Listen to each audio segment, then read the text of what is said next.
Sanbalani, welcome back to my channel. Welcome back to Mkosi Nophile. Ngiyabonga kakhulu ukuthi ungijoine. Thank you very much you guys for coming. Ungakhohlwa ukusubscribe, mawaba subscribe, like video, share video. Siyabonga kakhulu mungasenzela lokho kuyasiza sikhule as a channel. So ngizokhuluma ngodaba lapha naloka Notaba Loyi you guys. Kunodaba endele ndibona izolo uNotaba Loyi atrenda kuthiwa kunentombazana leyana kuyabe iactor lapha na ka Rhythm City. I think ube nguMampho if I'm not mistaken you guys. Igama lakhe ngempela nguItumele Ngubukaba. Kuthiwa ke uyitumele bukaba not bukaba ngoba mina ngumdebe bukaba usevuleleke uNotaba Loyi icala lokudlwengula lapha you guys. Angazi ukuthi kwenzakalani hayi angazi bafethu kunzima asifunde sofunda kodwa ngesingisi. Former Rhythm City actress Itumeleng Ngubukaba has opened a RAPE case against Notaba Loyi. According to Itumeleng Ngubukaba says on the 5th of September 2024 uNotaba Loyi forced himself on her and this incident took place at Notaba Loyi's home.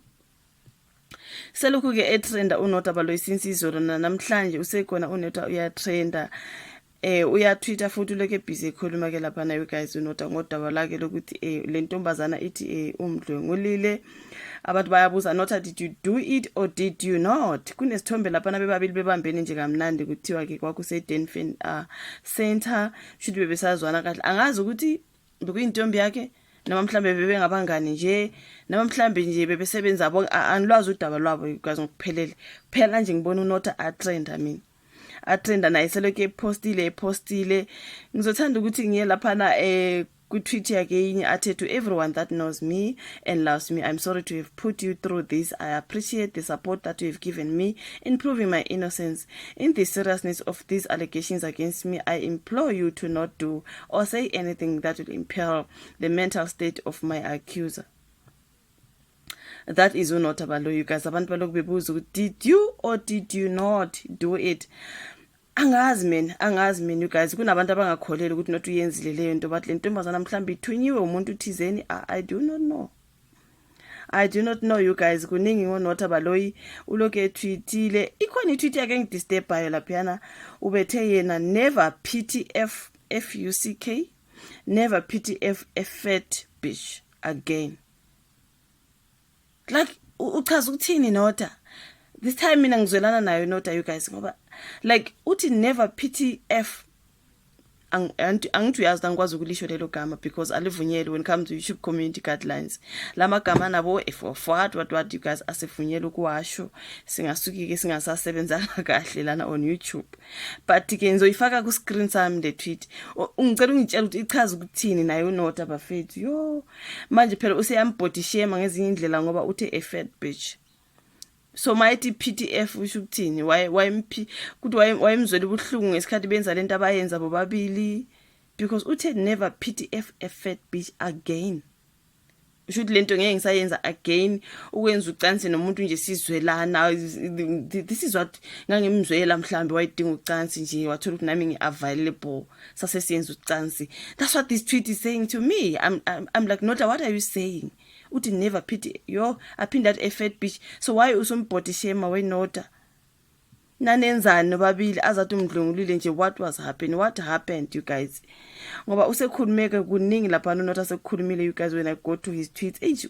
Izolo I saw a lot of tweets from Notaba Loyi. Let me see. Ikhona inye lapha the last time I cried out loud I made myself I will never, I think you wanted to say I promised myself maybe I would never do it again. It's never been harder to keep that promise. I'm devastated. This is the most vile prank ever. I'm gutted. Wabuye watweeta wathi your prayers come through into ezikanjalo yocela nje imthandazo uNotaba uthi usevulelwe icala lokudlwengula laphana nguntombazana abathi uItumeleng Ngubukaba. And then kukhona lapha nathi don't play stupid games, you will win. Ngama-tweet yakhe nje ukaze nifundela wona enye bethe yena no this is 5 days ago. Kunama-tweet amaningi ayizolo. Let me see. Better just because you are prepared for the worst, it doesn't mean you are ready for it. Rock bottom. Enye lapha no bethe damn, I'm unbanned from trending. Someone trying to make a scandal out of me. It won't work. I can't be shamed and I'm not bothered about having a good reputation. Do your worst. Singazi nomkhuluma nalo umvuleli icala lokudlwengula uthi do your worst I'm never unbanned from trending. There's a lot there, you guys. There's a lot. Kunamatwitter amaning like kwenzekeni Nota. Why would she say umdlongulile ungamdlongulanga? What happened? Now we are talking about PTFing. Like, why would you PTF her? If you did things together, you did it together ngoba benifuna nonke nobabili. Benithandile ukuyenza lento eniyenzile. So why are you saying PTF? Why are you calling it like PTF? Like angazi. Angazi uzama ukuthini uNota, you guys. Kuningi ngayo ngathi uyakhala lapha na you guys ngokuthi le ntombazana isimvuleleke icala lokudlwengula. Enye tweet yakho bethe yena always insisted they voluntarily insert it herself, say you are blind or whatever excuse, but as long as she isn't forced to put it in herself, she can only cry wolf. I never break this rule, thank God.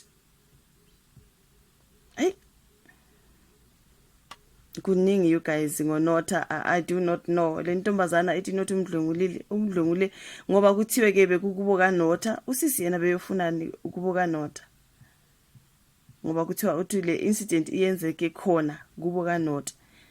La kuhlala khona uNota ahlala yedwa ongwakubo ngakubo, like he always say my parents. Does he live with his parents omhlawumbe nendawo yakhe baye bavakashelana yasifika yenzeka lento eyenzekile and then ugirl uthi umdlongulile? I do not know, you guys. At this point, uNota is still trending when it comes to Twitter.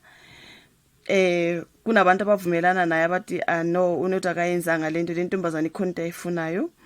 Umunye uthi I fully stand with Nota Baloyi, and then Chris SL what we stand with our brother Nota in these difficult times of being accused by an H.